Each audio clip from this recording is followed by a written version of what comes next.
चलिए, सभी का स्वागत है। एक बार सभी लोग लाइव जुड़ जाए। जितने भी भाई बंधु यहाँ पे जुड़े हुए हैं सभी लोग आ जाइए। वॉइस वगैरह क्लियर है। हम लोग स्टार्ट करने वाले हैं अपना जो मॉक सीरीज चल रहा है UP GDC, UP higher, assistant professor सभी परीक्षाओं के लिए। उसका हम लोग जो है मॉक 3 करने वाले हैं। ठीक है, तीसरा मॉक होगा ये आप सभी के लिए। और होप कि आप सभी लोग अपने से भी रिवीजन कर रहे होंगे। जो मैं आपको रात को ज्योग्राफी की क्लास पढ़ा रहा हूँ उसकी क्लास भी आप लोग देख रहे होंगे, और उसका जो नोट्स आप सभी को मिल रहा है उस नोट्स को भी पढ़ रहे होंगे। अभी मैं लास्ट में नोट्स दिखा भी दूंगा।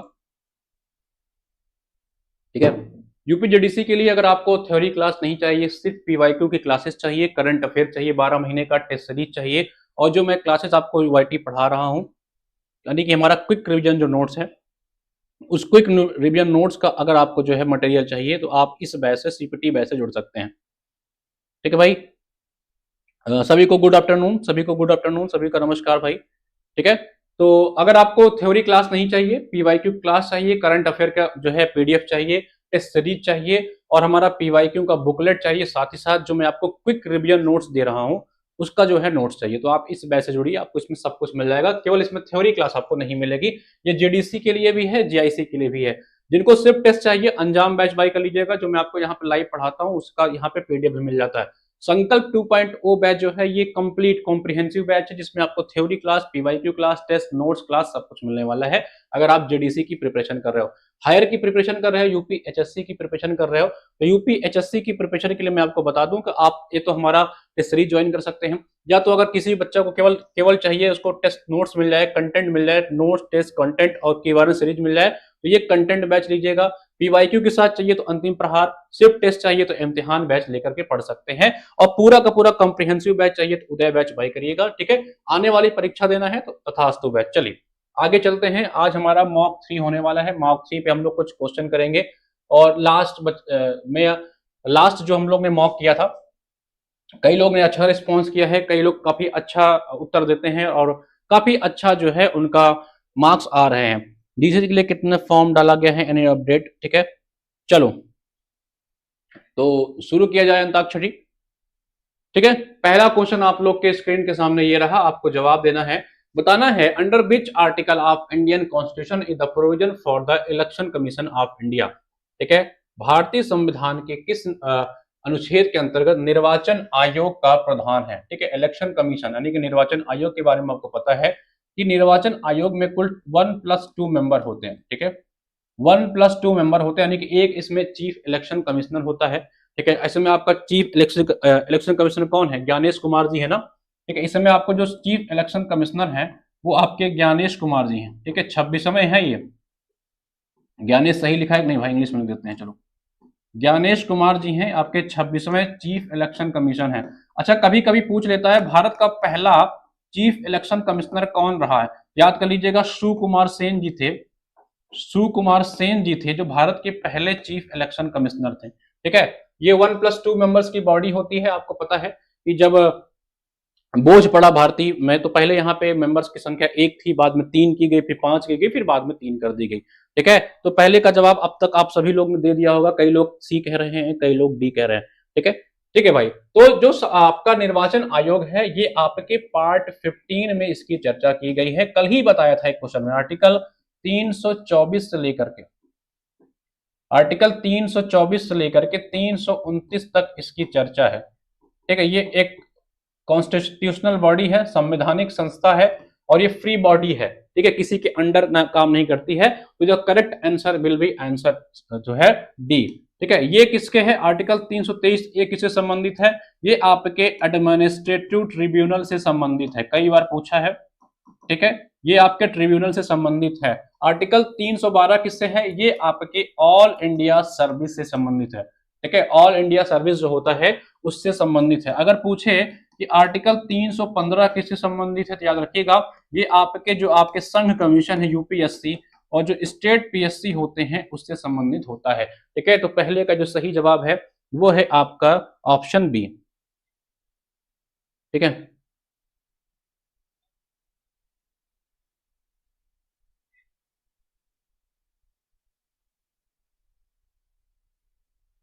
ठीक है भाई, 324। चलो अच्छा, आर्टिकल 326 याद रखिएगा। आर्टिकल 326 जो है वो एडल्ट फ्रेंचाइज से रिलेटेड है। इसमें बताया जाता है कि जो भी लोग 18 साल से अधिक उम्र के होंगे वो भारत में जो है वोट करने के लिए एलिजिबल होंगे। ठीक है भाई, चलो तो पहले का जवाब सही था डी। जिनका जिनका सही जवाब डी था वो सभी लोग जो है 1 मार्क्स ऐड कर लेंगे।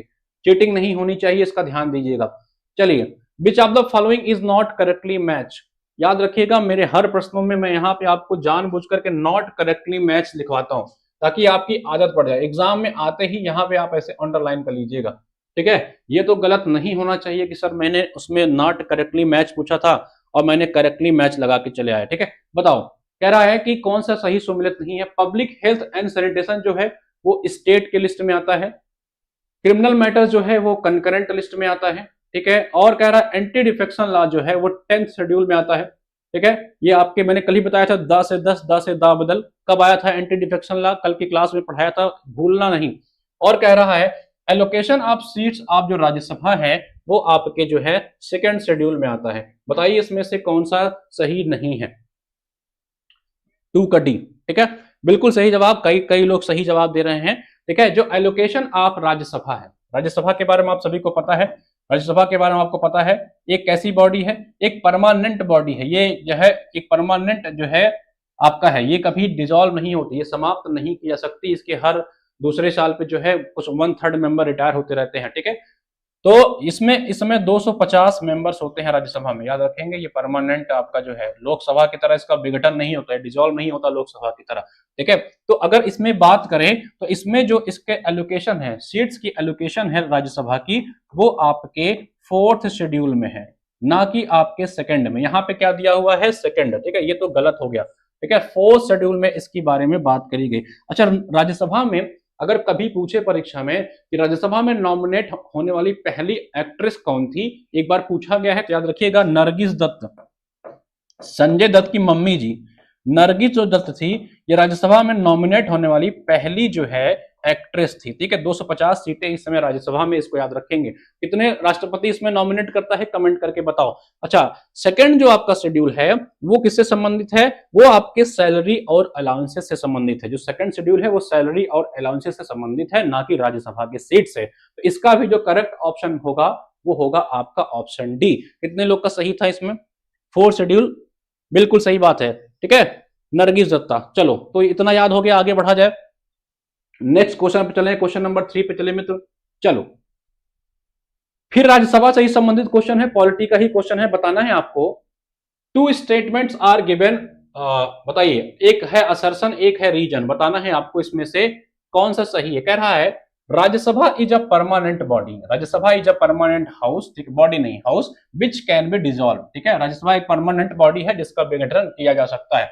अगला कह रहा है कि 1/3 of its member retire every 2nd year. इसके जो 1/3 मेंबर होते हैं वो हर द्वितीय ईयर रिटायर हो जाते हैं। ठीक है, बताइए इसका जवाब दीजिए।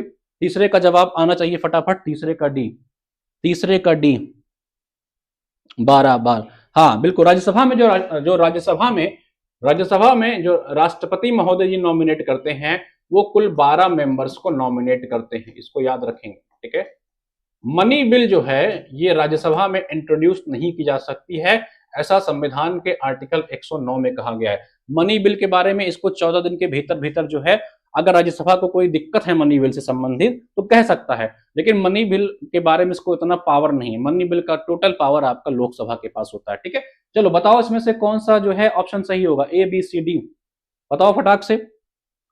तीसरे का बी, गुड आफ्टरनून सर जी, गुड आफ्टरनून। तीसरे का सी, कई लोग सी कह रहे हैं, तीसरे का सी। ठीक है, ए सत्य असत्य है किंतु R, A is false but R is true. ठीक है, पूरा प्रश्न आप लोग पढ़ नहीं रहे हो। देखिए मैं कह रहा हूं, मैं क्वेश्चन करा रहा हूं तो पूरा प्रश्न पढ़िएगा, ध्यान से पढ़िएगा।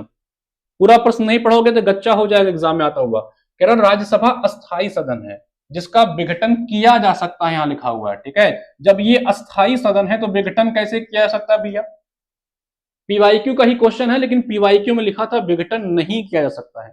पीवाईक्यू का ही क्वेश्चन है, मैंने पीवाईक्यू से ही इस क्वेश्चन को उठाया है, लेकिन वहां पे विघटन नहीं किया जा सकता, ताकि आप लोग थोड़ा सा कंफ्यूज हो। जब यहाँ पे कह रहा है कि राज्यसभा एक परमानेंट हाउस है विच कैन बी डिजॉल्व, जब परमानेंट है डिजॉल्व क्यों होगा? तो उस हिसाब से तो पहला असर्शन जो है तो गलत ही हो गया। तो ढूंढो ए असत्य कहाँ है। ए असत्य है किंतु, ठीक है, ए असत्य है किंतु आर सत्य है, ए असत्य, अच्छा दोनों में वही ऑप्शन दिया है क्या? A is false but R is true. अच्छा मुझे लग रहा है सी और डी में दोनों में सेम ही ऑप्शन दे दिया है। अच्छा इसीलिए आप लोग कंफ्यूज कर रहे हो क्या? सी और डी में एक ही ऑप्शन दे दिया, ठीक है, उसके एक पहला गलत है, ए और, तो ये हटा दो, ये तो हो गया, ए और ये भी चला गया। अब कह रहा कि पहला तो असत्य हो गया, ठीक है, असर्सन, सॉरी, हाँ, ए असत्य है, ठीक है, ए असत्य है, पहला तो आपका असत्य हो गया, ठीक है, उसके एक तिहाई सदस्य हर दूसरे सेवानिवृत्त जाते हैं, आर सही है, असर्सन जो है गलत है और रीजन आपका सही है। तो कौन सा ऑप्शन इसमें से बच रहा है बताइए? ठीक है, कौन सा बन रहा है? तीसरे का सी, बिल्कुल सही बात है, ये गलत है, ठीक है, असर्शन आपका असत्य है, ए आपका असत्य है और ये आर, रीजनिंग जो इसकी है वो सत्य, A is false but R is true. तो कौन सा ऑप्शन हो जाएगा इसमें? Option C will be correct. ठीक है, समझ में आया? देखिए कोशिश किया जाता है सी और डी दोनों अलग ऑप्शन, बिल्कुल अलग, डी में गलत लिखा है, ठीक है, बिल्कुल सी और डी जो है अलग अलग ऑप्शन, ए अलग अलग ऑप्शन भाई, उसमें कह रहा है ए इज फॉल्स, यानी कि असर्शन गलत है और रीजन ट्रू है, ये सी ऑप्शन में कह रहा है, और डी में कह रहा है reason is false but assertion is true. ठीक है, ये कहने का मतलब है इस ऑप्शन, दोनों अलग अलग ऑप्शन ही है, ठीक है, तो कंफ्यूज नहीं होना है। तो ए इज फॉल्स मुझे पता है कि इसमें जो है असर्शन भैया गलत हो गया, ठीक है, राज्यसभा परमानेंट हाउस जरूर है लेकिन उसके डिसॉल्व नहीं किया, इसमें कह रहा है डिसॉल्व किया जा सकता है। तो करेक्ट ऑप्शन क्या हो जाएगा? Option C. ठीक है, अगर ये पीडीएफ में कहीं गलत लिखा तो उसको सही कर लीजिएगा। ठीक है, क्वेश्चन सही था, से नो, हम समझ गए, समझ गए। ठीक है, ये आपको कंफ्यूज करने के लिए ही बनाया गया है। ठीक है, ये क्वेश्चन मैं ही इस क्वेश्चन को फ्रेम कर रहा था उस टाइम, तो मैंने थोड़ा सा आपको कंफ्यूज करने के लिए बनाया था। ठीक है, चलो, ये पीवाईक्यू में आया हुआ क्वेश्चन है, बस इसको थोड़ा सा घुमा दिया गया। ठीक है, तो correct option is option C. चलो, कह रहा है कोई विधेयक धन विधेयक है या नहीं है, इसके बारे में कौन निर्णय लेता है? ठीक है, मनी बिल। ठीक है, मनी बिल के बारे में जान लीजिए। मनी बिल, देखो मनी बिल के बारे में संविधान के आर्टिकल जो है, संविधान के आर्टिकल 110 में इसकी चर्चा है। ठीक है, 110 में इसकी चर्चा की गई है, कहता है कि कोई बिल जो है मनी बिल होगी। अच्छा, मनी बिल जो है ये सिर्फ और सिर्फ लोकसभा में ही इंट्रोड्यूस किया जा सकता है, लोकसभा में ही इंट्रोड्यूस किया जा सकता है, राज्यसभा में इसको इंट्रोड्यूस नहीं किया सकता है। राज्यसभा अगर कुछ सुझाव देना चाहे तो 14 दिन के भीतर अपने कुछ सुझाव दे सकती है। ठीक है, मनी बिल के लिए राज्यसभा के पास पावर नहीं होता, इसका विशेष ध्यान दीजिएगा। कोई बिल मनी बिल है, इसके बारे में कौन डिसाइड करता है? फाइनेंस मिनिस्टर या आपके फाइनेंस सेक्रेटरी या स्पीकर ऑफ लोकसभा या प्रेसिडेंट? ठीक है, कमेंट करके बताओ। अच्छा क्वेश्चन है, पीवाईक्यू क्वेश्चन है, क्वेश्चन नंबर 4।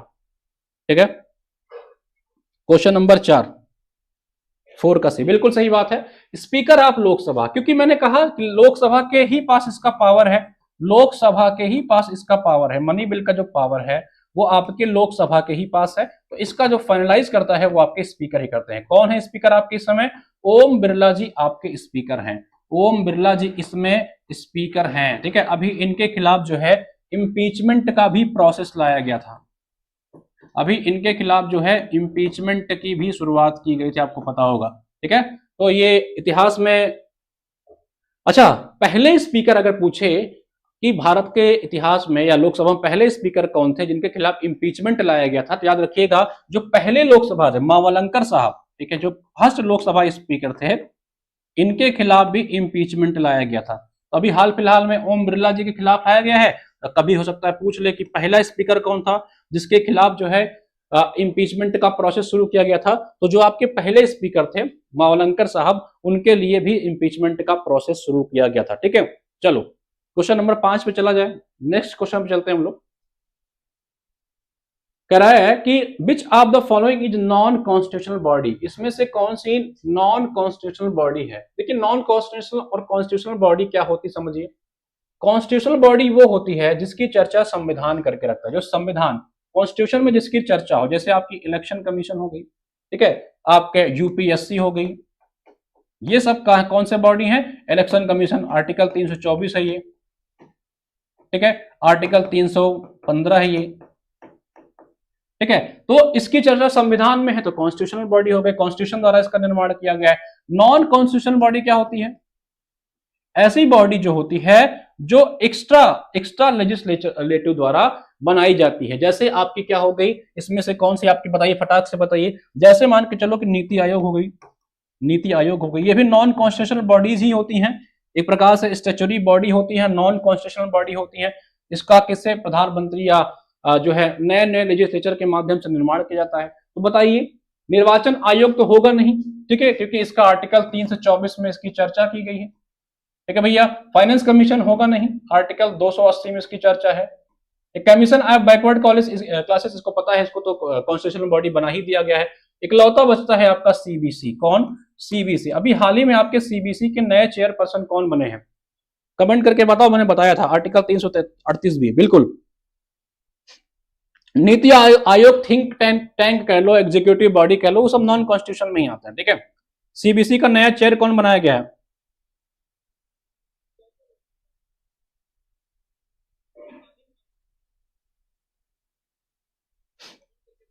ठीक है। चलो, तो इस समय आपके जो सीबीसी के नए चेयरमैन हैं वो हैं आपके प्रवीण कुमार श्रीवास्तव जी। प्रवीण कुमार श्रीवास्तव जो सीबीसी के नए चेयरमैन हैं। तो कौन सा नॉन कॉन्स्टिट्यूशनल बॉडी इसमें से हो गया, ऑप्शन ए इज करेक्ट, ठीक है। इसको टिक कर लीजिएगा सभी लोग। आगे बढ़े, प्रवीण कुमार श्रीवास्तव जी हैं, ये 16 जनवरी से बने हुए हैं, ठीक है।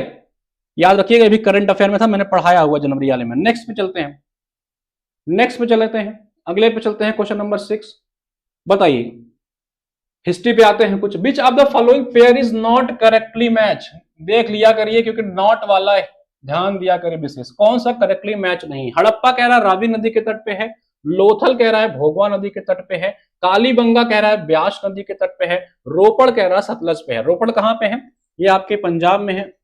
ये सब इंडस वैली सिविलाइजेशन हड़प्पा की साइटें हैं। कालीबंगा कहां है, ये आपके राजस्थान में है, ठीक है। अगला लोथल कहां है, कमेंट करके बताओ, लोथल कहां पे है, ये आपके गुजरात में है, ठीक है। चलो, अच्छा, उत्तर प्रदेश में इंडस वैली सिविलाइजेशन की साइटें पूछे अगर यूपी में, तो कौन कौन सी है। एक तो आपकी भैया क्या है, मांडी, ठीक है। दूसरा है आपका हुलास, ये यूपी की साइड से मैं बता रहा हूं। और जो सबसे पूर्व में है वो है आपका आलमगीरपुर, ये यूपी की साइटें हैं, इंडस वैली हड़प्पा साइट्स, ठीक है, ये याद रखेंगे। तो बताइए इसमें से कौन सा करेक्टली मैच नहीं है, विच of the following is not correctly match. Alamgirpur, ठीक है। आलमगीरपुर कहां पे है उत्तर प्रदेश में, कमेंट करके बताओ। मांडी सहारनपुर में है, बिल्कुल सही जवाब है। हुलास कहां पे है,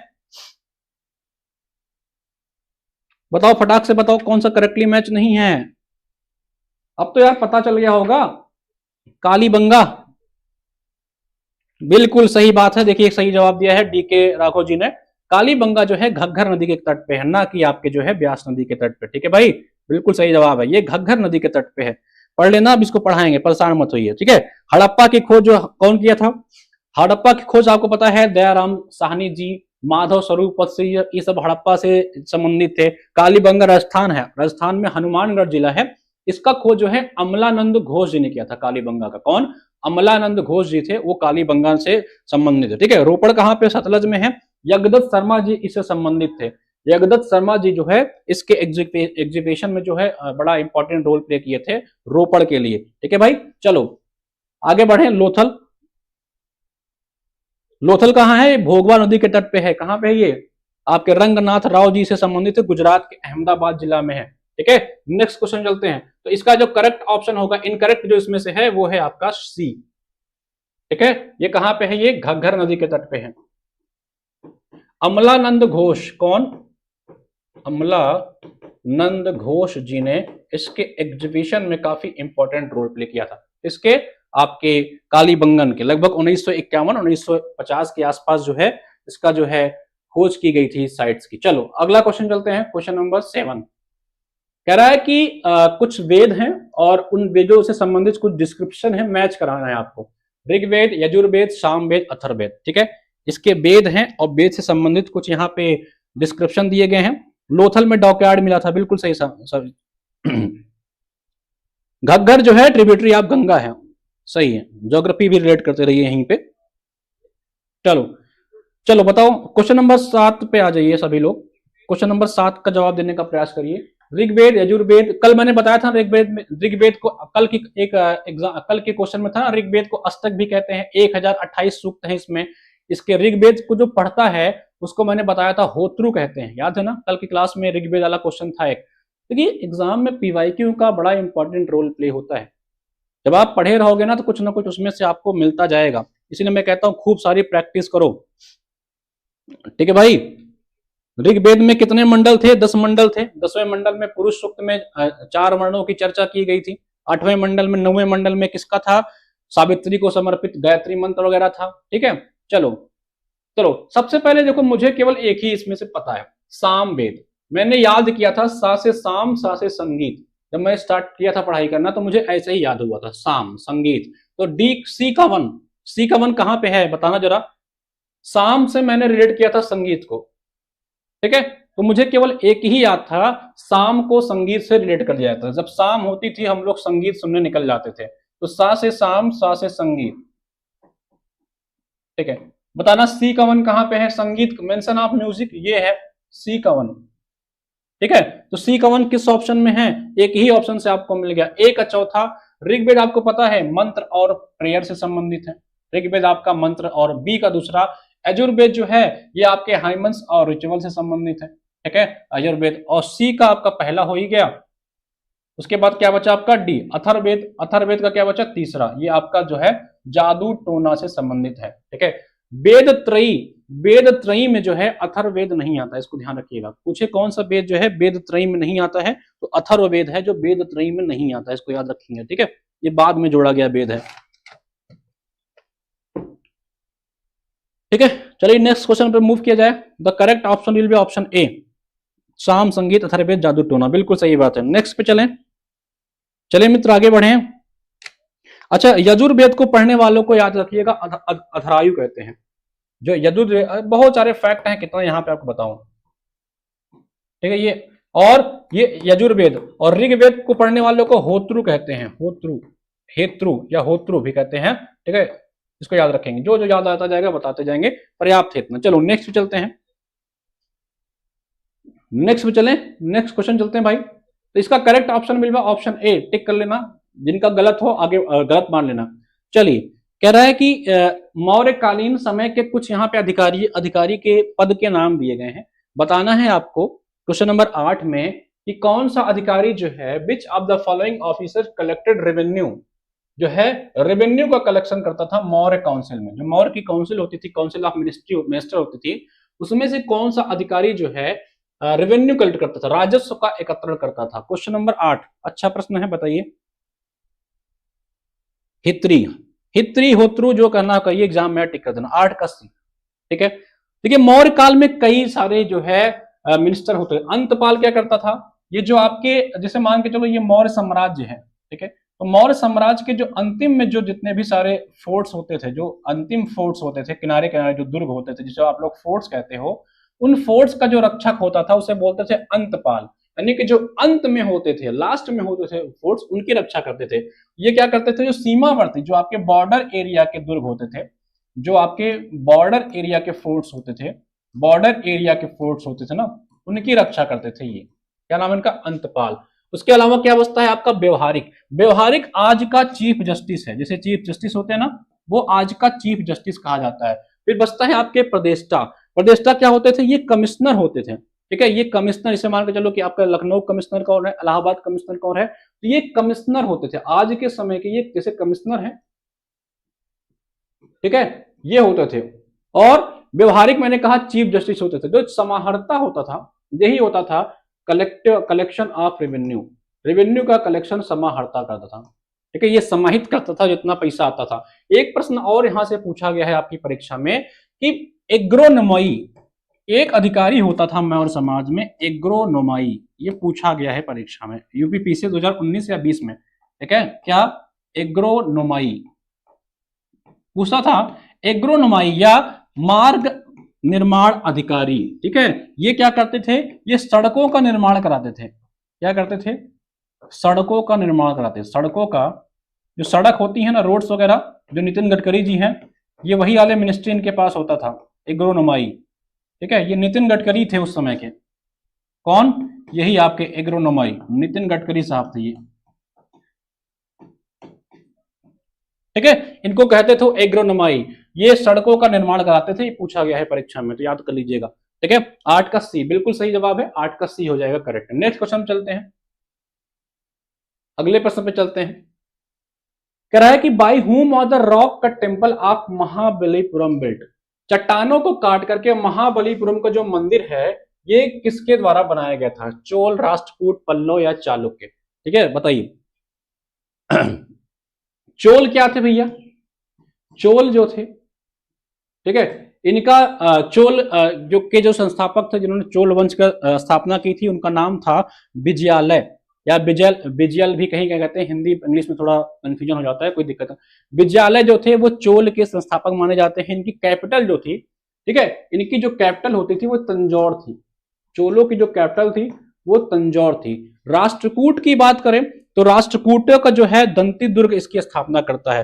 राष्ट्रकूटों की स्थापना कौन करता है? इनकी वंशज की दंती दुर्ग, जो आपके राष्ट्रकूट थे, दंती दुर्ग इसका संस्थापक था। अच्छा, यहां का एक राजा था कृष्णा प्रथम, बड़े फेमस राजा हैं। अगर एग्जाम में कभी पूछ ले कृष्णा प्रथम किस वंश से संबंधित है, तो यही राष्ट्रकूट ही थे। ठीक है भाई। पल्लव कहां के थे? ये इनका संस्थापक जो था सिंह विष्णु था। इनकी कैपिटल जो थी कांची थी। ठीक है, पल्लव की बात करें तो इनके जो संस्थापक थे ये सिंह विष्णु थी, सिंह विष्णु। इनका जो कैपिटल था वो था कांची, कांचा चीना नहीं, कांची। ठीक है, फिर कह रहा है कि बताइए महाबलीपुरम का मंदिर कौन बनवाता है? चालुक्य की बात करो, चालुक्य भी बच गया क्या यहाँ पे? हाँ, इनके जो थे वो थे तैलप द्वितीय, तैलप द्वितीय। ठीक है, तो बताओ महाबलीपुरम, अब तक आंसर आप लोगों ने, काफी लोगों ने दिया होगा। प्रश्न संख्या 9 का सी कौन बनाया था? महाबलीपुरम, कांचीपुरम, बी बिल्कुल सही जवाब है। तो 9 का सी होगा भाई। महाबलीपुरम जो मंदिर था वो आपके पल्लव के रूलर द्वारा बनाया गया था। ठीक है, महाबली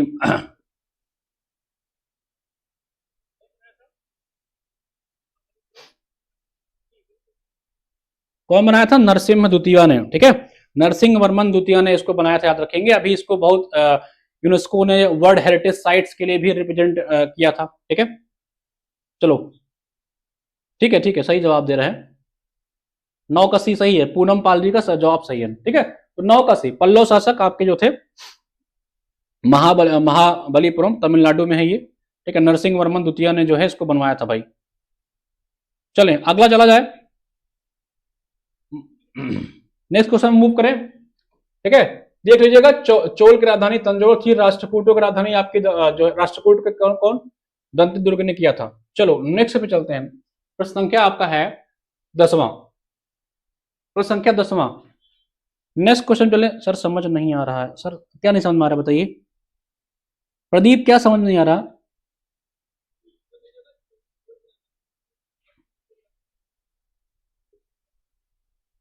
सर समझ नहीं आ रहा है, क्या नहीं आ रहा बताइए, कमेंट करिए क्या नहीं आ रहा, दोबारा से रिपीट कर देते हैं। ठीक है, क्या नहीं समझ में आया बताइए। चोल तो कौन बनाया था आपका? इसमें समझना वाला कुछ था क्या जो समझ नहीं आया? कोई इसमें साइंस तो था नहीं, किसने क्या बनाया आपको याद ही तो करना है। ठीक है, चलिए जो नहीं आएगा कमेंट करिएगा, दोबारा बता देंगे, कोई बात नहीं। बताइए, कह रहा है कि विच of following pair is not correctly match. और आपको एक चीज बता दूं, ये क्वेश्चन जब यूपीपीएससी कमीशन ने पूछा था तो इसको डिलीट कर दिया था। क्या कर दिया था? डिलीट। ये पीवाईक्यू से उठाया हुआ क्वेश्चन है, इस क्वेश्चन को डिलीट कर दिया गया था कमीशन के द्वारा। 10वें का बी, 10 का बी।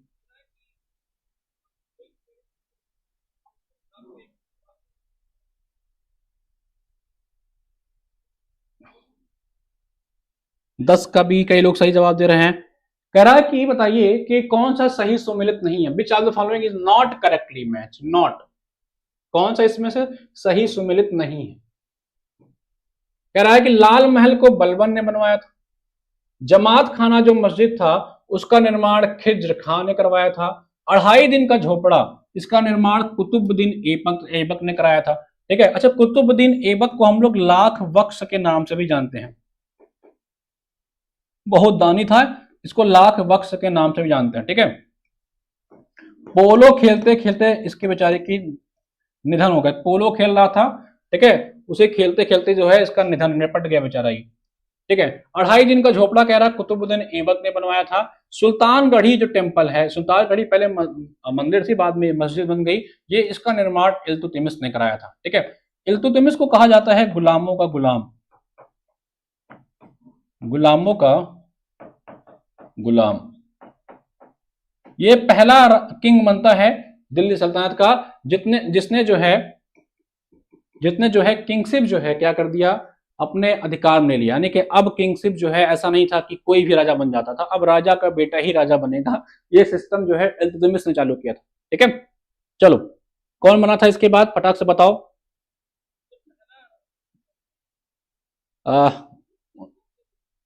10 का बी, स्लेव ऑफ स्लेव, बिल्कुल सही बात।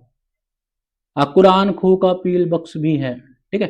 चलो, तो बताइए इसमें से कौन सा सही जवाब है। जमात खाना, देखिए ये इसमें सारे ही जो है ऑल आर करेक्टली मैच, सारे ही सही मैच हैं, ऑल आर करेक्टली मैच, इसमें से कोई भी गलत नहीं है। कमीशन ने इसको पूछा था, पीवाईक्यू क्वेश्चन है, इसलिए इस क्वेश्चन को डिलीट कर दिया गया था, इसको हटा दिया गया था, क्योंकि इसमें सारे ही करेक्टली मैच्ड हैं। ठीक है, बिल्कुल। तो जमात खाना मस्जिद शायद खिज खान ने बनाया था, इसमें क्या लिखा हुआ है, जमात कहना मस्जिद शायद खिज खान ने बनाया। ठीक है, थोड़ा बहुत कंफ्यूजन रहा होगा, इसीलिए इस प्रश्न को जो है कमीशन ने डिलीट कर दिया था। ठीक है भाई, कमीशन की तरफ से इस प्रश्न को डिलीट कर दिया गया था।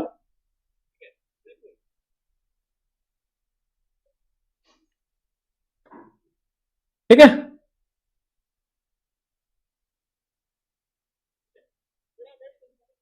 ये जो खिजर खां था, ये आपका अलाउद्दीन जो खिलजी था ना, उसका पुत्र था। ठीक है, उसका पुत्र था, इसने इस मंदिर को, मस्जिद को बनवाया था। इसमें ऑल आर करेक्टली, इसमें कोई भी इनकरेक्टली मैच्ड नहीं है जी सर, सभी ठीक है। ठीक है, तो इसीलिए कमीशन ने क्या किया, गुलामों को घुमा दिया, क्योंकि कुतुबुद्दीन में गुलाम। ठीक है, बिल्कुल। तो इसको इसीलिए डिलीट किया गया होगा, क्योंकि कमीशन को लगा होगा भैया इसमें सारे ही मैच कर गए। अब आपके लिए काम के कितना है, आपके काम कई सारे फैक्ट तो हैं, कोई बात नहीं, कमीशन ने डिलीट कर दिया तो कोई दिक्कत की नहीं, आप ये फैक्ट याद रखने सारे। लाल महल, बलबन, इसका ला उठा के याद कर लेना। जमात खाना खिज्र खां, ठीक है। 2.5 दिन का झोपड़ा कुतुबुद्दीन ऐबक, ठीक है। सुल्तानगढ़ी इल्तुतमिश, ठीक है, इसे गुलामों का गुलाम कहते हैं। ठीक है, कुतुबुद्दीन ऐबक जो होता है, ये पोलो खेलते समय, चौगान खेलते समय इसकी डेथ हो जाती है। ठीक है, इसको याद रखेंगे। इल्तुतमिश ने क्या क्या किया, इसने कहा भैया अब राजा का बेटा ही राजा बनेगा, इसे गुलामों का गुलाम कहते हैं, क्योंकि इल्तुतमिश जो है बलबन का गुलाम था, कुतुबुद्दीन ऐबक का गुलाम था। ठीक है, चलो नेक्स्ट क्वेश्चन चलते हैं। इसमें ऑल, ये क्वेश्चन डिलीट हो गया, इसका सभी को बोनस नंबर मिल गया भाई, सभी लोग इसमें अपना 1 नंबर ऐड कर लीजिएगा। चलो अगला प्रश्न हो, कह रहा है कि with reference to lord Curzon, अगर आपने हमसे इंडियन नेशनल मूवमेंट पढ़ा होगा तो हमने कभी इसको कर्जन कहा ही नहीं, हमने हमेशा इसको दुर्जन कहा। दुर्जन सिंह याद है, वो करण अर्जुन अला दुर्जन सिंह। तो कह रहा है कि दुर्जन सिंह से संबंधित कौन सा स्टेटमेंट करेक्ट है, इस बार करेक्ट पूछ रहा है, ध्यान दीजिएगा। He decided to reorganize provincial boundaries in 905। ठीक है, बिल्कुल सही बात है कि गलत है, अब आपको डिसाइड करना है। He adopted the policy of divide and rule. ठीक है, बताइए दुर्जन सिंह के बारे में कौन सा स्टेटमेंट गलत है। लाहौर से दिल्ली राजधानी, केवल दो 11 का ए। ठीक है, एक चीज मैं आपको बता दे रहा हूं, कॉमन सेंस जान लीजिए। अगर अंग्रेजों से संबंधित एक स्टेटमेंट पूछे कि he adopted the policy of divide and rule, अब इस ही में कोई भी हो सकता है, कोई भी किसी भी अंग्रेज का नाम लिख दे, चाहे डलहौजी का, चाहे करजन का, चाहे फलाने का, किसी भी अगर अंग्रेज गवर्नर का नाम लिखे तो आप उसको सही मान के चलोगे। ठीक है, सबने पॉलिसी अपनाई, कोई डायरेक्ट अपना रहा था, कोई इनडायरेक्ट अपना रहा था। तो ऐसा मत सोचना कि कोई अंग्रेज आपका खास था, कोई खास नहीं था, सब वही काम कर रहे थे, चाहे वो आपके अंतिम गवर्नर जनरल रहा हो, चाहे जो रहा हो। तो डिवाइड एंड जो ये पॉलिसी थी, किसी का सामने निकल के आ गया, कोई अंदर अंदर कर रहा था। तो ये स्टेटमेंट ऑलवेज करेक्ट मान के चलना, ये आपको मैं एक हैक बता रहा हूं, ठीक है। कभी भी इतिहास में ये क्वेश्चन आ जाए तो इसको हमेशा करेक्ट मान के चलना, कमीशन भी यही करता है, ऑल करेक्ट मान के चलता है, ठीक है भाई। तो ये वाला स्टेटमेंट तो सही है, दूसरा तो मैंने आपसे हैक बता दिया कि ये स्टेटमेंट आएगा तो इसको करेक्ट मान के ही चलना है आपको,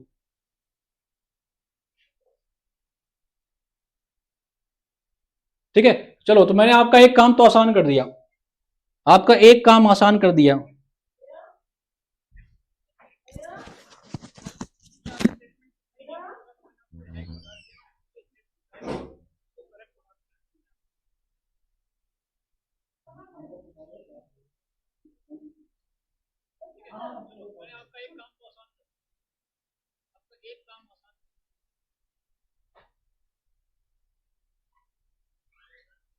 कर्जन ने क्या किया, बंगाल को विभाजित करने का निर्णय लिया। क्यों? क्योंकि उसको पता था कि बंगाल में जो है, बंगाल में एक ऐसा मूवमेंट चल रहा है, ठीक है। बंगाल में एक आवाज वगैरह आ रही ना, एक बार मुझे बताइएगा। बंगाल में जो है पूरे एक ऐसा मूवमेंट चल रहा है जो 1857 की क्रांति से ज्यादा खतरनाक हो सकता है। इसलिए कर्जन ने डिसाइड किया कि बंगाल को दो भागों में डिवाइड किया जाएगा, ईस्टर्न बंगाल, वेस्टर्न बंगाल। जहां पे हिंदू बाहुल्य होंगे उसको उधर कर दिया जाएगा, जहां पे मतलब एक प्रकार से हिंदू मुस्लिम को डिवाइड किया जाए, क्योंकि लगातार वहां पे आंदोलन करता वहां पे सक्रिय थे। इसी परिप्रेक्ष्य में बाद में क्या होता है, इस विभाजन को कैंसिल किया जाता है, ठीक है। आपके जज फिफ्थ और रानी मेरी आती हैं, उसमें अधिवेशन होता है, बाद में दिल्ली को जो है राजधानी बना दी जाती है सन 1911 में। ये सारा कहानी मैंने पिछले वाले मौके में बताया था, ठीक है भाई। तो बोथ ऑप्शन इज करेक्ट। इसने डिसाइड किया कि भैया हम लोग एक क्या करेंगे, एक नई बाउंड्री को कनेक्ट करेंगे, ठीक है, जिसमें बंगाल, उड़ीसा, इन सब को कनेक्ट करके एक नई जो है बाउंड्री बनाई जाएगी। फिर 1911 में जो है आपको पता है कि दिल्ली में जो है नई राजधानी ट्रांसफर कर ली जाती है, ठीक है। बाद में विभाजन को रद्द किया जाता है और दिल्ली को नई कैपिटल बना दी जाती है, ठीक है। तो इसमें दोनों स्टेटमेंट सही था। क्लास स्टार्ट हो रही है बार बार कुछ सेकंड के लिए, ठीक है। चलो,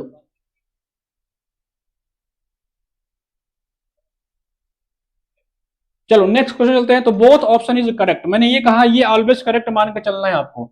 ये वाला जो स्टेटमेंट आएगा उसने फूट और डालो करो, चाहे आपका डलहौजी के लिए आए, लॉर्ड डलहौजी के लिए आए, ठीक है, चाहे आपका ये कर्जन के लिए आए,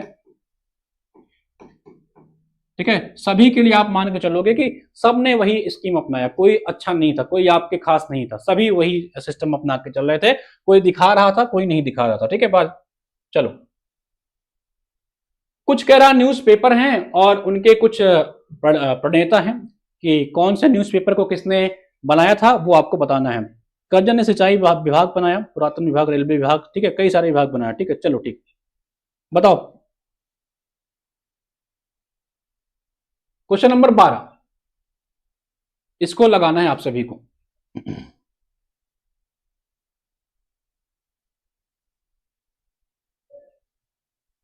चलो, मिरात उल अखबार, ये अखबार मिरात उल अखबार, ठीक है, ये फारसी भाषा में लिखी गई थी। किस भाषा में? फारसी भाषा में लिखी गई थी अखबार, ठीक है, इसको याद रखेंगे।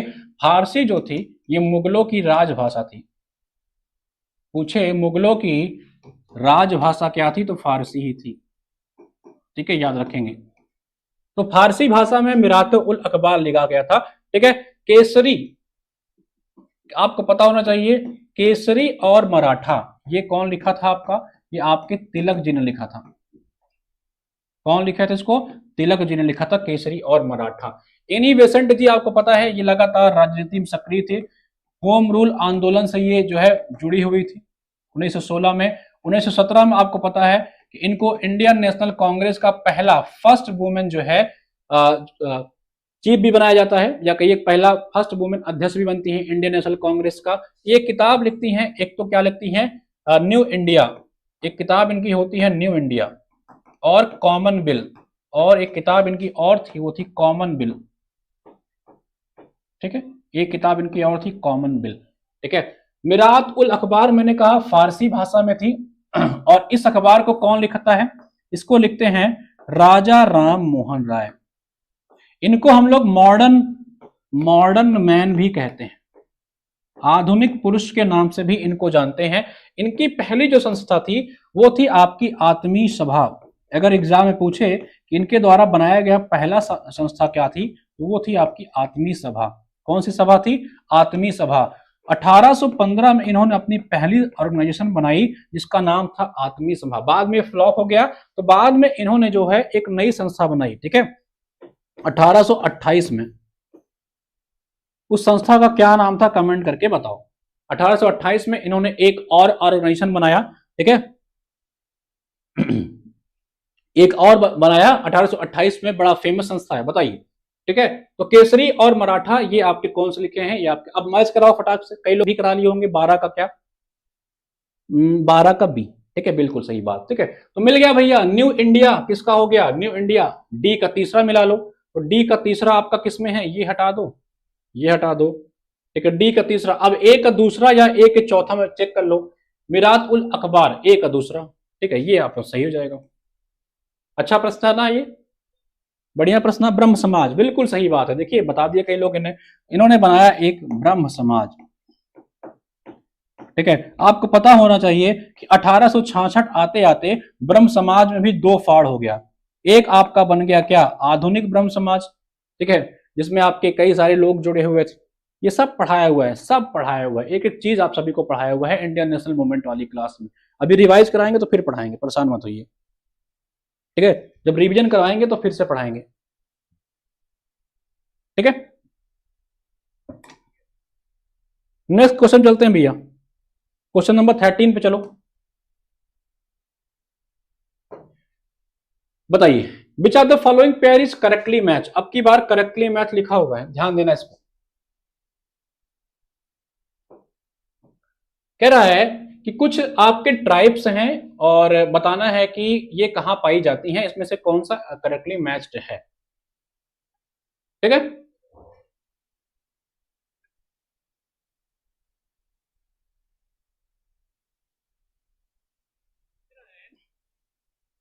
तेरह,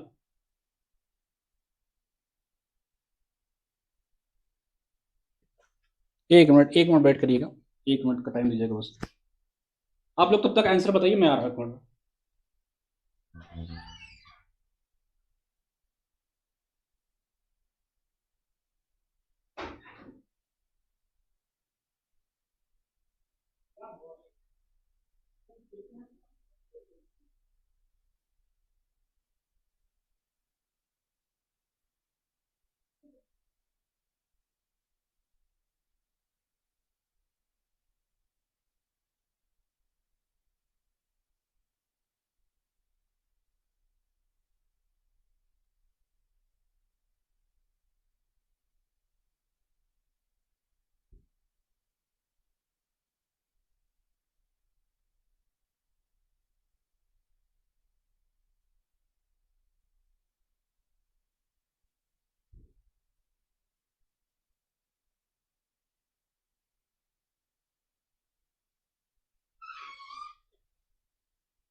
चलिए, 13 का डी, कई लोग सही जवाब दे रहे हैं, 13 का डी, ठीक है,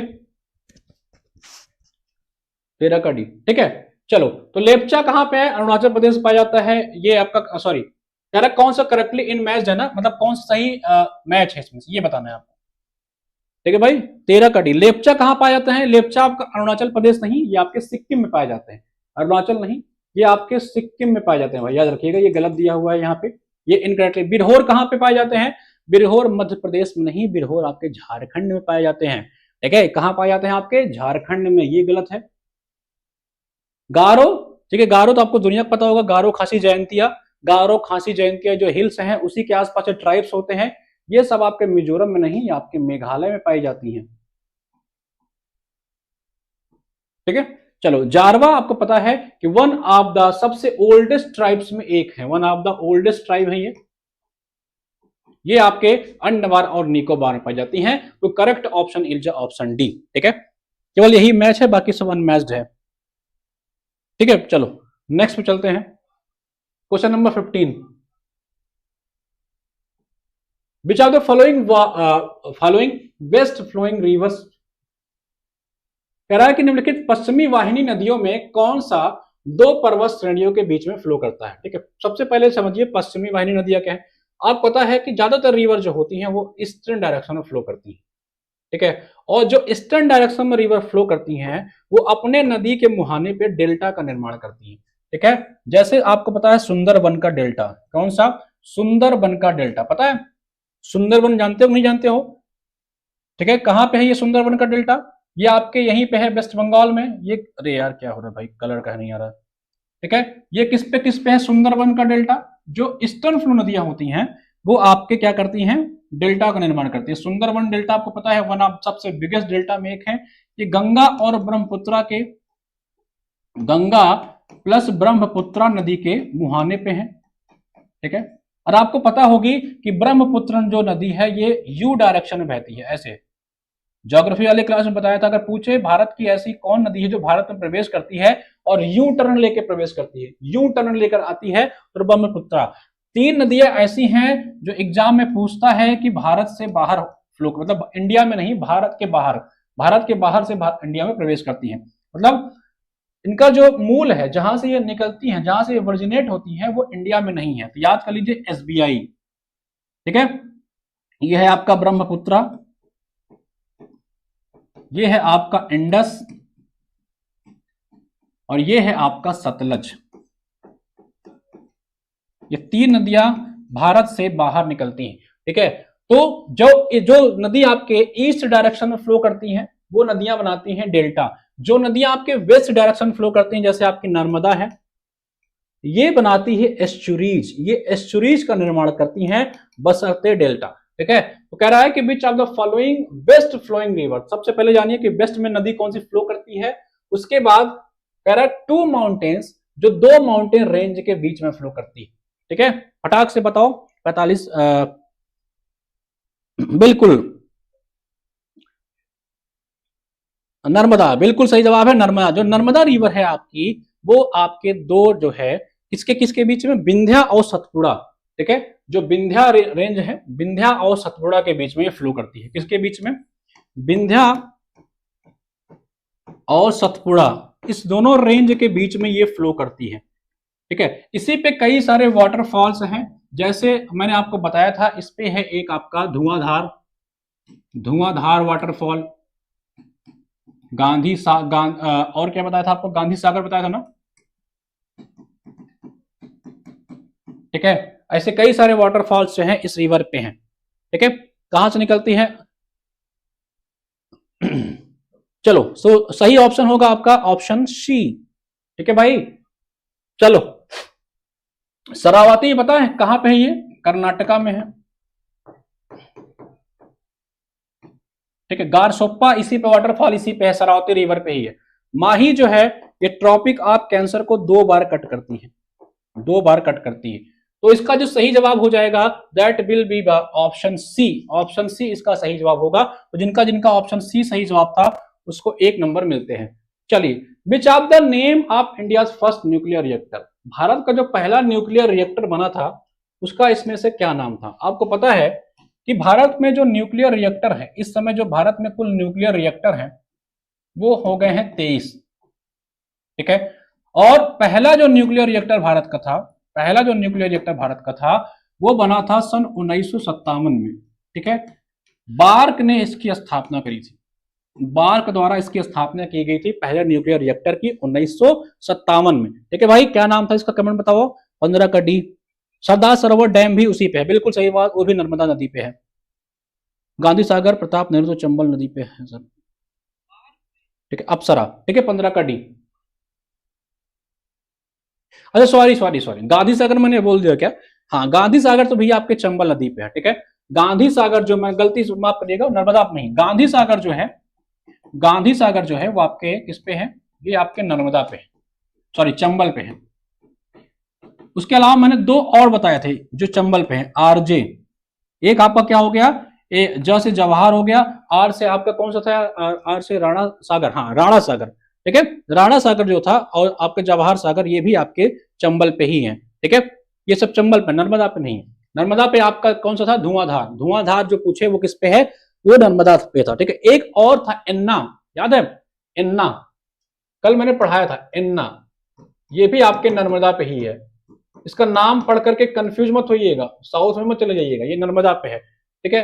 तो भारत का जो पहला आपका रिएक्टर बना था 1957 में, उसका नाम इसमें से क्या था? अप्सरा, ठीक है। Option D is a correct, 15 का है ऑप्शन डी, ठीक है। किसका किसका सही है? काफी लोग सही जवाब दे रहे हैं। एशिया का भी पहला था, ठीक है। चलो 15 का डी। चलो भाई नेक्स्ट पे चलते हैं।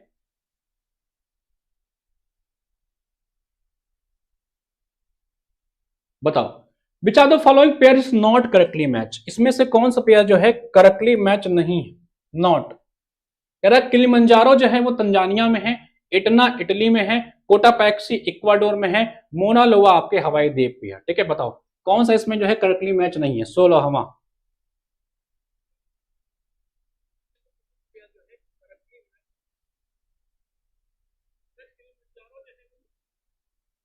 पेड बैच में पीडीएफ नहीं मिली है सर, गांधी सागर सरस्वती रिवर पे, नहीं नहीं, गांधी सागर आपके चंबल पे है भाई, ठीक है। चलो 16 का बताओ। कोटापैक्सी इक्वाडोर, 16 का सी, 16 का सी। कोटापैक क्या बता रहे हो आप लोग? सही सुमेलित नहीं है पूछ रहा ना।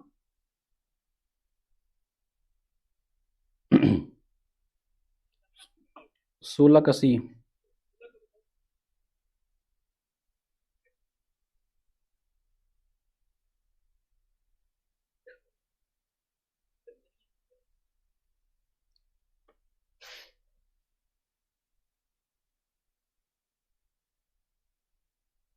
अच्छा प्रश्न नहीं, अच्छा प्रश्न नहीं, जाने रहना।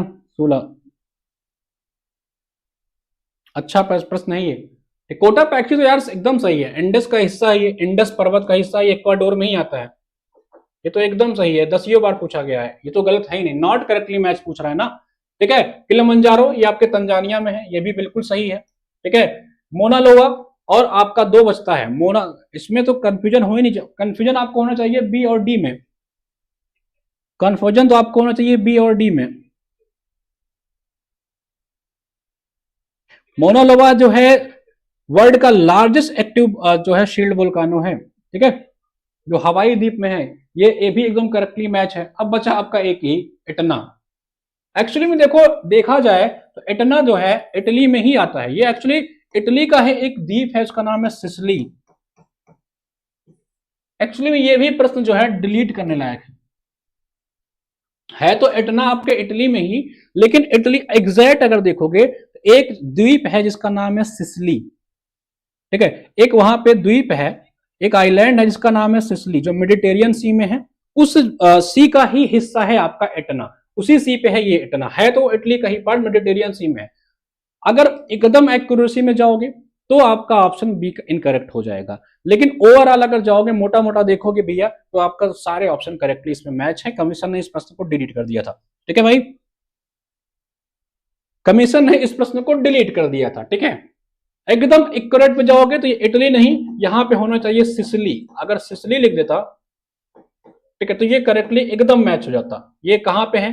ये आपके मेडिटेरियन सी का पार्ट है, जो कि आपके इटली का ही एक आइलैंड है, ठीक है। अच्छा बताओ सभी लोग कि क्रिसमस आइलैंड किस कंट्री के हिस्से में आता है, किस कंट्री का पार्ट है क्रिसमस आइलैंड, ठीक है। और कौन सी ऐसी देश है जो गर्मियों में क्रिसमस सेलिब्रेट करता है? कौन सा देश है जो क्रिसमस जो है गर्मियों में सेलिब्रेट करता है? चलो नेक्स्ट क्वेश्चन में मूव करेंगे हम लोग, क्वेश्चन नंबर आपका 17, इसमें सारे मैच हैं। Which of the following groups belong to fibre crops, इसमें से कौन सा जो है ग्रुप है जो फाइबर रेसे वाली फसलों के समूह में आता है? रेसे वाली फसल इसमें किसमें करना? जूट, वीट, कॉटन, फ्लैक्स, ग्राम, लिंसेड, लेंटिल, ओट या धैचा, या कॉटन, जूट या सनहेम, ठीक है। बताओ इसमें से फाइबर क्रॉप्स कहां, जिसमें से फाइबर मिलता होगा, ठीक है। ऑस्ट्रेलिया, बिल्कुल ऑस्ट्रेलिया सही जवाब है आप सभी का। बताइए कौन सा इसमें से फाइबर क्रॉप है? डी, चलो बिल्कुल सही जवाब है। जूट, सॉरी, जिसे आप कॉटन कहते हो, ठीक है, कॉटन जो कहते हो ये भी फाइबर क्रॉप है। जूट ये भी आपका फाइबर क्रॉप में ही आता है। कहां पाया जाता है सबसे जो ज्यादा? वेस्ट बंगाल, फिर आपके बिहार, इन सब साइड में जूट की सबसे ज्यादा प्राप्ति होती है। कॉटन, कॉटन आपके कहां पाए जाते हैं? गुजरात, महाराष्ट्र, इन सब रीजन में खूब पाए जाते हैं, तमिलनाडु, ठीक है। सन हेम जिसे आप सनई कहते हो, ये भी आपके जो है किसके? फाइबर क्रॉप में आते हैं, ठीक है, ये याद रखेंगे सभी लोग। चलो क्वेश्चन नंबर 18 चलते हैं, नेक्स्ट क्वेश्चन चलते हैं, प्रश्न संख्या 18। चलो, विच of following pair is not correctly match, इसमें से कौन सा पेयर है जो करेक्टली मैच नहीं है? कह रहा है बाजरा। देखिए कुछ इसमें आपके ये फसल दिए गए हैं, फसल है, और उन फसल से संबंधित रोग हैं, डिसीज, क्रॉप और उनसे संबंधित रोग हैं। कह रहा है इसमें से कौन सा सही सुमेलित नहीं है? क्वेश्चन नंबर 18, फटाफट करो, 30 क्वेश्चन करने भाई। डेक्कन प्लेटू, ब्लैक सॉइल, ठीक है, चलो फटाफट करो। कह रहा है कि बाजरा में जो है पर्ल मिलेट में इरगोट रोग होता है। पी, मटर में बुकनी रोग होती है, पाउडर मिल्डो हो जाता है, ठीक है। चना में जो है विल्ट रोग होता है, और धान में जो पैडी होती है उसमें ग्रीन एयर रोग हो जाता है। कौन सा सही सुमेलित नहीं है? 18 का सी। ग्राम बिल्ट, ये 18 फटाक 18 का सी। एक लोग अगर जवाब देने लगते हैं तो क्या सब लोग उन्हीं को देकर कमेंट करने लगते हो क्या? ये मैंने देखा है, अगर कोई बंदा एक जवाब देता है तो सारे लोग उसी को देकर कमेंट करने लगते हैं क्या?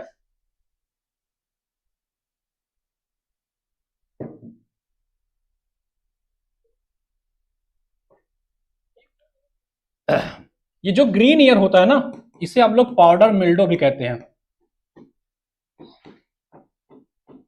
ये आपके बाजरा में होता है, मिलेट्स में होता है, ठीक है। और जो धान होता है ना, इसमें हरित बाल नहीं होता है, इसमें खैरा रोग होता है, खैरा रोग, खैरा डिसीज जो होता है ये आपके धान में होता है, ठीक है भाई, ये गलत है, ठीक है। Option D is incorrect. Option D is incorrect. Green ear जो होता है वो आपके होता है किसमें? बाजरे में होता है, मिलेट्स में होते हैं। आगे बढ़ा जाए, चलो नेक्स्ट क्वेश्चन चलते हैं, ठीक है। अगला क्वेश्चन चला जाए, चलिए अगला क्वेश्चन देखते हैं। क्वेश्चन नंबर 19 कह रहा है कि eco mark symbol is related to which of the following, ठीक है। इको मार्क ये सिंबल किसके लिए दिया जाता है? कह रहा है कि given to material for export, given to items used in health services, या for identification of local items, या एनवायरमेंट फ्रेंडली मैटर। अच्छा, for identification of local items, इसके लिए हम लोग देते हैं जीआई टैग। क्या देते हैं इसके लिए? GI tag. इस जीआई टैग की शुरुआत 2004 से हुई। कब से हुई? 2004 से हुई।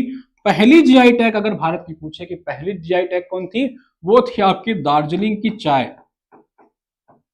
दार्जिलिंग की चाय, इसको पहला जीआई टैग मिला। किसके लिए मिलता है? जो लोकल आइटम्स होते हैं उनके प्रमोशन के लिए, जैसे कहीं का रसगुल्ला हो गया, कहीं का भैया बर्फी हो गया। तो तिरंगा बर्फी कहाँ की जीआई टैग है? तिरंगा बर्फी जैसे आपकी है, ये आपकी कहाँ की है? ठीक है, इस तरह का तिरंगा बर्फी देखे होगे आप लोग, ये बनारस की है, वहां की सहनाई हो गई, तिरंगा बर्फी हो गई। तो लोकल आइटम्स के लिए जीआई टैग मिलता है, ठीक है। उत्तर प्रदेश सरकार ने अपने लोकल आइटम को प्रमोट करने के लिए, मैंने बताया कि ओडीओपी स्कीम चलाया है, वन डिस्ट्रिक्ट वन प्रोडक्ट। 2018 से इस स्कीम की शुरुआत की गई थी, ठीक है। चलो तो बताओ कि इको मार्क किससे संबंधित है? कि कई लोग सही इसमें सही जवाब दे रहे होंगे। 36, हाँ 10 वर्ष के लिए दिया जाता है।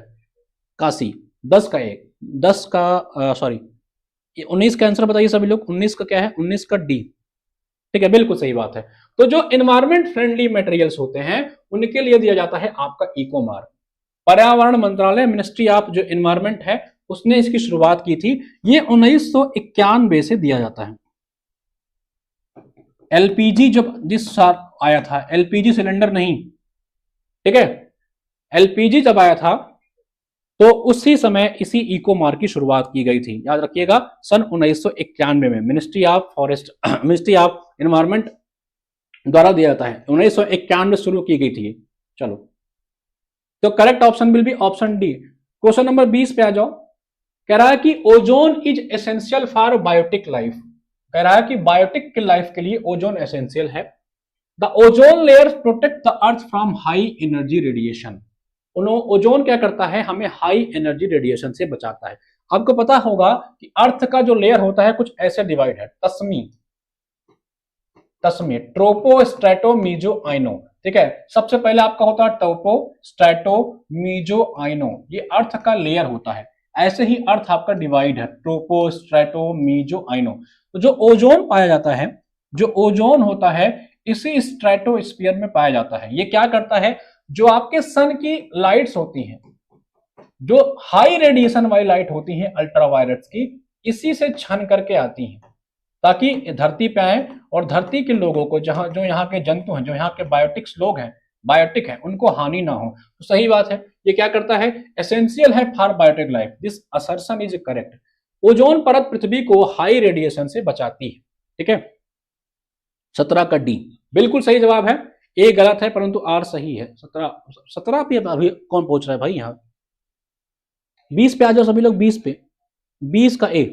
ठीक है, अच्छा, ओजोन के लिए मैंने बताया था कि इसके लिए हम लोग ने एक कन्वेंशन किया था, वियना कन्वेंशन। ठीक है, और इसके लिए एक 1987 में प्रोटोकॉल आया था, मॉन्ट्रियल प्रोटोकॉल। मॉन्ट्रियल प्रोटोकॉल 1987 में इसी के लिए आया था। हर साल हम लोग 16 सितंबर को हर साल हम लोग मनाते हैं वर्ल्ड ओजोन डे। ठीक है, ये सब याद रखेंगे। तो ए दोनों स्टेटमेंट सही है और उसकी व्याख्या भी करता है। ए आर दोनों सही तथा आर की सही व्याख्या है। Option B will be correct. ठीक है, ऑप्शन बी जो है वो करेक्ट होगा।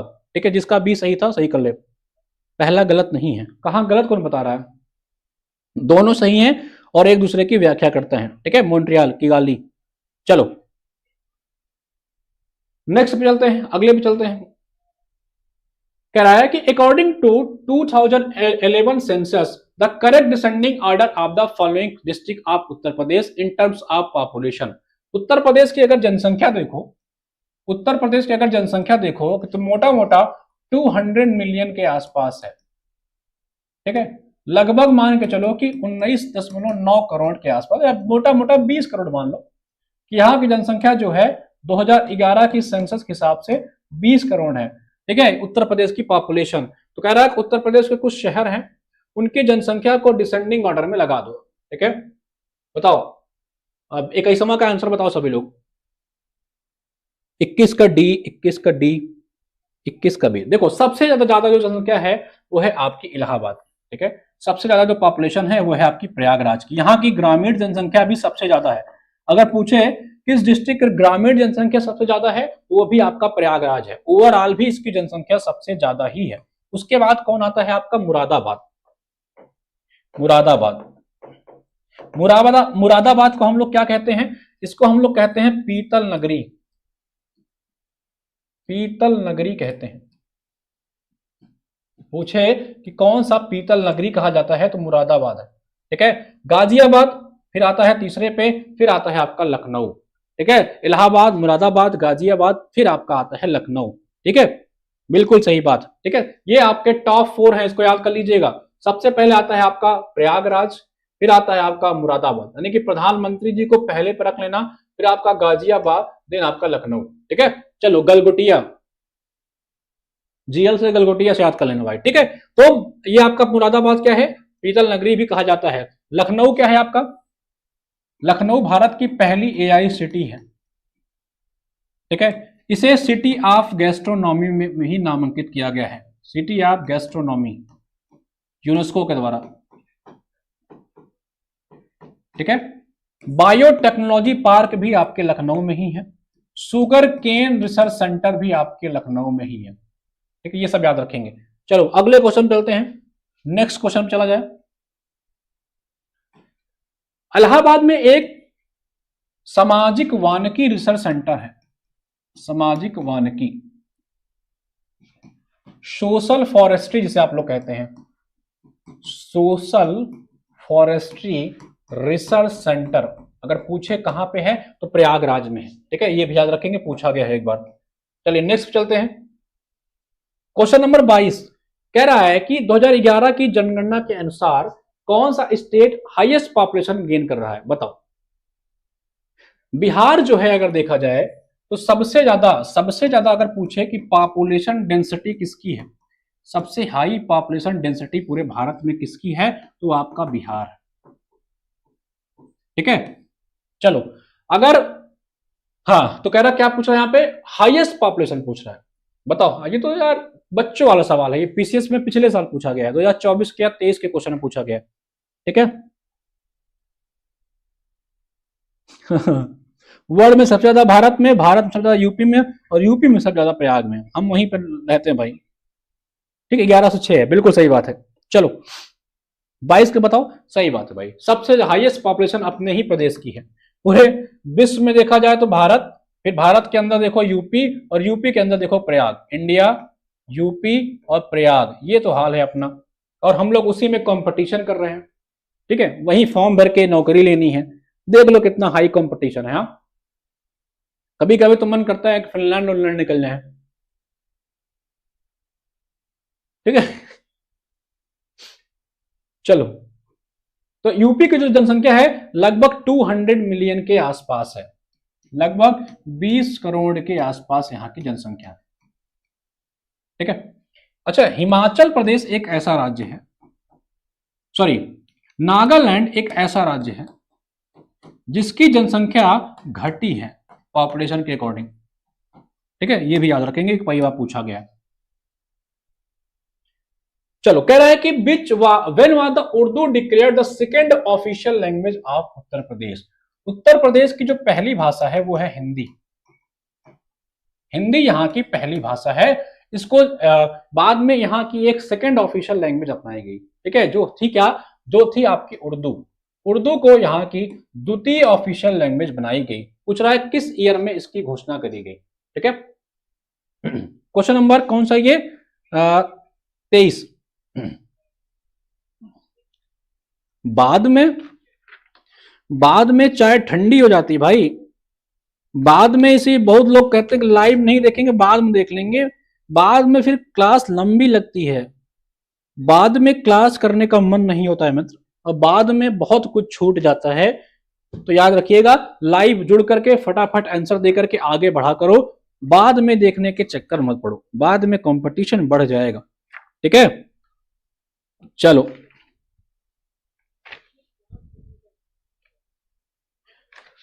चलें, तो इसका सही जवाब है आपका क्या, सही जवाब है 1989। इसी 1989 में उर्दू को उत्तर प्रदेश का सेकंड ऑफिशियल लैंग्वेज घोषित किया गया। ठीक है, अच्छा उत्तराखंड एक ऐसा राज्य है, उत्तराखंड एक ऐसा राज्य है जो अपना सेकंड लैंग्वेज संस्कृत को बनाने का प्रयास कर चुका है कई बार। ठीक है, उत्तराखंड याद कर लीजिएगा, भारत ये यूपी से जो है 2000 में अलग होता है। ठीक है, नवंबर, कई नवंबर होता है, कमेंट करके बताओ, ऑप्शन दे रहे हैं 1 नवंबर, 9 नवंबर या 15 नवंबर। कब उत्तराखंड यूपी से अलग होता है ये पूछा गया है। उत्तराखंड उत्तर प्रदेश से अलग हो गया था। ठीक है, इसकी ऑफिशियल लैंग्वेज हिंदी थी, अब ये संस्कृत को भी अपनाने का प्रयास करते हैं ये लोग।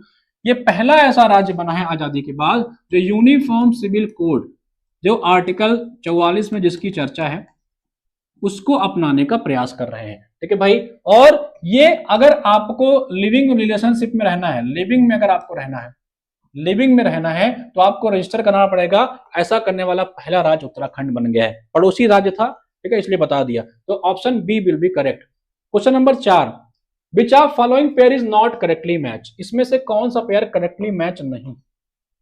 कह रहा है कि विटामिन ए ये ऑरेंजेस में पाए जाते हैं, विटामिन सी आपके नींबू में पाया जाता है, विटामिन डी ये आपके ऑयल में पाया जाता है, और विटामिन B6 आपके राइस ब्रान में पाया जाता है, यानी कि धान का चोकर में पाया जाता है। क्वेश्चन नंबर 24 है ना ये, 24। ठीक है, चलो नहीं रहना सर, डिस्टेंस ही सही है। हाँ डिस्टेंस, उत्तराखंड में जाओगे तो फिर रजिस्ट्रेशन कराना पड़ेगा, मतलब समझ रहे हो ना, वो कुल तुम्हारा काम 35 कर देंगे। जैसे रजिस्ट्रेशन कराने पहुंचोगे तुरंत तुम्हारा रजिस्ट्री कर देंगे वहीं पे बुलाकर घर वालों को। ठीक है, बताओ, विटामिन सी होगा सर संतरा। ठीक है, एकदम सही, एकदम है, ये कई बार, दसियों बार रिपीटेड है क्वेश्चन ये। तो विटामिन सी में भैया नींबू। सबसे ज्यादा विटामिन सी अगर पूछे किसमें पाया जाता है, याद रख लेना, सबसे ज्यादा विटामिन सी आपके आंवले में पाई जाती है। अगर पूछे इनमें से किसमें विटामिन सी पाई जाती है, ऑप्शन में आंवला भी रहे, ऑप्शन में संतरा भी रहे, तो ये मत समझना संतरा में जूस ज्यादा होता है, टिक इसमें मार देना। ठीक है, सबसे ज्यादा विटामिन सी आंवला में पाया जाता है, उसके बाद संतरा में पाया जाता है। अगर दोनों ऑप्शन रहे ना तो पहले आंवले पर टिक करना। 2018 में ये क्वेश्चन पूछ चुका है। यह मत समझना कि संतरे में जूस ज्यादा होता है तो उसमें विटामिन सी ज्यादा होगा। ठीक है, आंवला नगरी कहां पे है? प्रतापगढ़। प्रतापगढ़ जो है इसे आंवला नगरी कहते हैं भाई। ठीक है, तो विटामिन ए जो है ऑरेंजेस में नहीं पाए जाते हैं। ठीक है, विटामिन ए ऑरेंज में नहीं पाए जाते हैं, ऑरेंज में आपके विटामिन सी मिलते हैं भाई। ठीक है, विटामिन ए किस में मिलते हैं? विटामिन ए आपके मिलते हैं किसमें? हरी सब्जियों में, मछली का तेलों में। ठीक है, ठीक है, दो ऐसे विटामिन होते हैं, दो ऐसे विटामिन हैं जो भैया पानी में मिल जाते हैं, पानी में डुबा दे हो।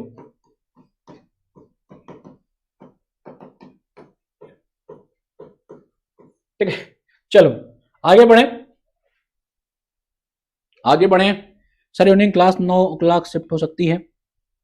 कैरेट, हाँ बिल्कुल, कैरेट में भी विटामिन सी मिलता है आपका और ए मिलता है आपका गाजर में। ठीक है, धोने से विटामिन सी खत्म हो जाता है, पानी मिल जाते हैं, वाटर सल्यूबल जिसे कहते हैं, घर वाले गरिया कहते हैं, गांव में जाओगे तो गरियाते हैं इसी नाम से। चलो, कह रहा है कि कुछ इसमें आपके मैपिंग वाले, सॉरी, हाँ,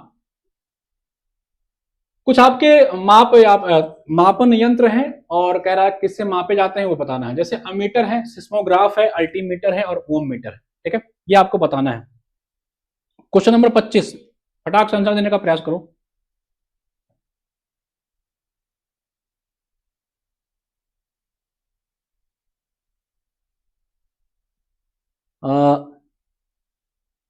वाटर सल्यूबल आया था इस बार यूपीपीसी प्रीलिम्स में ये क्वेश्चन। ठीक है, ट्रिक WBC, जैसे मन करा वैसे याद करो यार।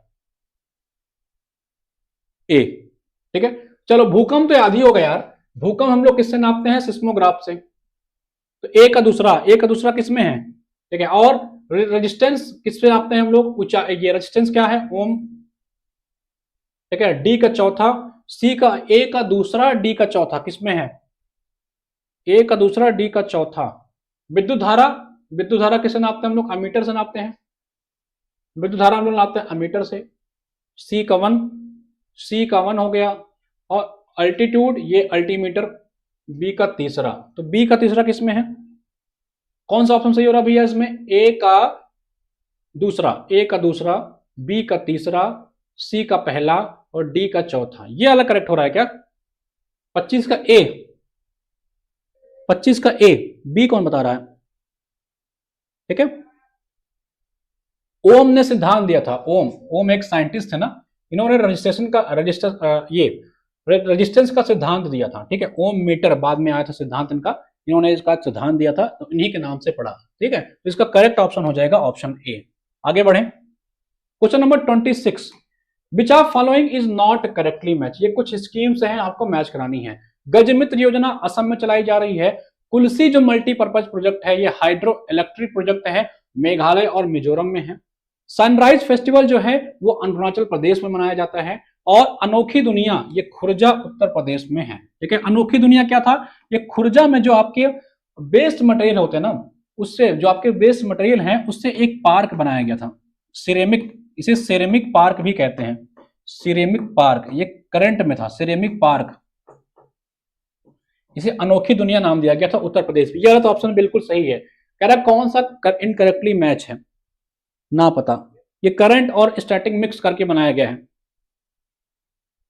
फटाक से बताओ, 2-3 प्रश्न और है, खत्म करें यार इसको। ठीक है, कुलसी वाला तो मैंने कल ही पढ़ाया था यार। 26 का है, बी नॉट श्योर, हाथी का केरल हो सकता है। नहीं भाई, गजमित्र जो पहल है ये आपके असम ने ही चलाया है, ठीक है। कुल्सी जो है मेघालय और मिजोरम में नहीं है, ठीक है। ये आपके मेघालय और मिजोरम में नहीं है, असम और मिजोरम की परियोजना है, ठीक है। ये मेघालय नहीं है, ये आपके असम, असम प्लस मिजोरम, मिजोरम सही है, मेघालय की नहीं है, ठीक है। तो ये ऑप्शन इसमें से इनकरेक्ट है, ठीक है, ये इनकरेक्ट है। सनराइज फेस्टिवल अरुणाचल प्रदेश में मनाया जाता है, ठीक है। यहाँ का जो किबूथू है ना, किबूथू, वहां सबसे पहले सन निकलता है। सॉरी, क्या किबूथू है ना, सबसे ईस्टर्न पॉइंट कौन सा है भारत का, एक बार कमेंट करके बताना। यहां सबसे पहले जो है सूर्य निकलता है, ठीक है। यही सनराइज फेस्टिवल में आता। अनोखी दुनिया मैंने बताया कि एक पार्क बनाया गया है खुर्जा में, सेरेमिक पार्क जो है, उसी के उपलक्ष्य में यहाँ पे एक पार्क बनाया गया था, उसी का नाम रखा गया अनोखी दुनिया, ठीक है भाई। ओके, विटामिन बी एंड सी, ठीक है। चलो नेक्स्ट क्वेश्चन चलते हैं। अच्छा, असम के बारे में मैंने बताया था कि ये पहला राज्य बना था जिसने अपना खुद का जो है सैटेलाइट लॉन्च किया था। बताइए, कुछ दिवस दिए गए हैं, कह रहा है कि इसमें से बताना कौन कौन से सही हैं, ठीक है। 15 जुलाई को मनाया जाता है आपका वर्ल्ड यूथ स्किल डे, 5 सितंबर को मनाया जाता है नेशनल टीचर्स डे, और 7 अप्रैल को मनाया जाता है वर्ल्ड हेल्थ डे, ठीक है। तीनों ऑप्शन आपको दिए गए हैं, बताइए, ठीक है। चलो, 16 सितंबर को क्या मनाते हो, ओजोन डे। 5 जून को क्या मनाते हो, 5 एनवायरमेंट डे, ठीक है, ये सब याद है ना, ठीक है। और 22 अप्रैल को क्या मनाते हो, अर्थ डे, ठीक है। फिर 22 मार्च को क्या मनाते हो, वाटर डे। फिर 22 मई को क्या मनाते हो, बायोडाइवर्सिटी डे। ये सब याद है, सब पढ़ाया हुआ है एनवायरमेंट में। कह रहा है इसमें से कौन सा सही है, बताओ फटाफट। क्वेश्चन नंबर 27, बिल्कुल बिल्कुल, ऑल आर करेक्ट, सभी सही है भैया, सभी सही है, याद कर लीजिएगा।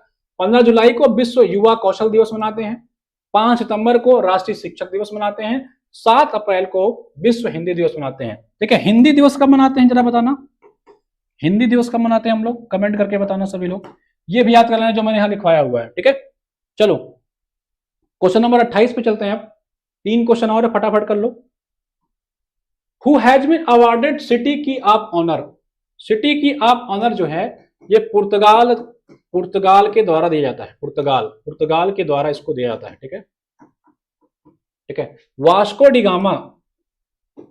डिगामा जो था ये पुर्तगाली ही था, ये 1498 ही था ना, भारत में आया था, ठीक है। यहाँ का एक नाविक था यार, उस नाविक का क्या नाम था जरा कमेंट करके बताना। अब्दुल नाम था क्या, नाविक का क्या नाम याद नहीं आ रहा है, जिसने इसको जो है वेलकम किया था। जयमोरिन वहां का जो राजा था उसका एक नाविक था, उसका नाम देखो आ से ही कुछ नाम है, अब्दुल नाम था क्या, बताना जरा नाम क्या था उसका, नाम मुझे भूल गया है। उसने जो है इसका वेलकम किया था, ठीक है। तो बताइए भैया, ओम बिरला जी आपको पता है आपके इस समय कौन है, आपके लोकसभा स्पीकर हैं। तो सिटी की आप ऑनर किसको दिया गया है, ये राष्ट्रपति मुर्मू जी को दिया गया था। करंट अफेयर का प्रश्न है, आप लोग ने कहा था थोड़ा करंट अफेयर डालिए। अब्दुल माजिद, जी जी बिल्कुल सही जवाब है अब्दुल, केवल मुझे अब्दुल याद आ रहा, अब्दुल माजिद था, इसने इसका स्वागत किया था, ठीक है। खूब आया, ये बढ़िया पैसा वैसा कमाया, निकल गया, ठीक है भाई। चलो, तो इसको जो अवार्ड दिया था आपको किसने दिया था, राष्ट्रपति ने। कौन देता है ये, पुर्तगाल देता है इसको, पुर्तगाल के द्वारा दिया जाता है। पुर्तगाल का ये सर्वोच्च नागरिक सम्मान है, जैसे अपने यहाँ भारत रत्न है ना, वैसे ये पुर्तगाल का भी एक प्रकार से हाईएस्ट जो है सम्मान है। क्वेश्चन नंबर 29 पे आ जाओ। Which state has been India's first fully digitally literate, पहला जो है फुली डिजिटली लिटरेट, ये क्या होता है, जब किसी राज्य के लोग 99% लोग जो है बढ़िया व्हाट्सएप चला लें, यूपीआई चला लें, गूगल पे चला लें, ठीक है, ऑनलाइन खूब ट्रांजेक्शन वगैरह करें, कुछ क्राइटेरिया रखी गई है, उस क्राइटेरिया को जब क्रॉस कर जाए तो उसे कहा जाता है डिजिटली लिटरेट देश। तो लिटरेट जो है स्टेट, बताओ कौन सा बना है भारत का पहला पूर्णतः डिजिटल साक्षर राज्य, कमेंट करके बताओ। क्वेश्चन नंबर 29 सही है, बिल्कुल सही बात है, केरल। केरल जो है भारत का पहला फुली डिजिटल लिटरेट रेट बन गया है। 99.1% से ज्यादा लोग जो है 99.9% जो लोग हैं यहाँ पे डिजिटल जो है लिटरेट हो चुके हैं। ठीक है भाई, डिजिटली देखिए एक गवर्नमेंट स्कीम चला रही है, इसका नाम है उल्लास। ये भी नए भारत का नया स्कीम है, नए भारत का नया स्कीम है। ये काम कर रहा है आपके डिजिटल न्यू जो आपका न्यू एजुकेशन पॉलिसी है 2020, उसके तहत भारत को डिजिटली साक्षर करने में ये स्कीम बड़ा जो है रोल प्ले कर रहा है। ठीक है, तो केरल जो है पहला साक्षर राज्य बन गया है, अब तो कई सारे हो गए हैं, त्रिपुरा मिजोरम भी धीरे धीरे होते जा रहे हैं। ठीक है, तो पहला पूछ रहा है तो पहला केरल है। चलिए लास्ट प्रश्न बताइए, which are the world smartest city according to the IMD smart city index. ठीक है, IMD ने जो है एक स्मार्ट सिटी इंडेक्स निकाला 2025 में, कह रहा है कि कौन सा जो है सबसे स्मार्टेस्ट सिटी है। ठीक है, भारत में कुल स्मार्ट सिटी की बात करें, स्मार्ट सिटी की बात करें तो भारत में कुल 100 स्मार्ट सिटी की बात कही जा रही है। अगर पूछे यूपी में कुल कितने स्मार्ट सिटी हैं तो 10। ठीक है, 2 और बाद में ऐड किए लेकिन अभी ऑफिशियल नहीं है। ठीक है, तो यूपी में स्मार्ट सिटी की संख्या 10 है, स्मार्ट सिटी भारत में 12 है। वर्ल्ड का सबसे स्मार्टेस्ट सिटी कौन है IMD के रैंक के अनुसार, ये आपको बताना है। ठीक है, ज्यूरिख, बिल्कुल सही बात है, ज्यूरिख ये जो है विश्व का सबसे स्मार्टेस्ट सिटी है, सबसे smartest city of the world बनाया गया है। 2025 का करंट अफेयर का क्वेश्चन है, मैंने करंट में पढ़ाया हुआ है। ठीक है, तो इतना रहा आज आपका क्वेश्चन, इसमें हम लोग ने सब कुछ मिक्स करने का प्रयास किया था आज। ठीक है, कैसी लगी क्लास जरूर बताइएगा। अगर आप इसका टेस्ट सीरीज चाहते हैं, इस क्लास की PDF चाहते हैं तो आप ऐप पे चले जाइए, सिर्फ टेस्ट बाय कर लेंगे तो आपको टेस्ट सीरीज का PDF मिल जाएगा। ठीक है, और उसके अलावा अगर आपको कंटेंट चाहिए, टेस्ट चाहिए तो आप अपने अनुसार ले सकते हैं।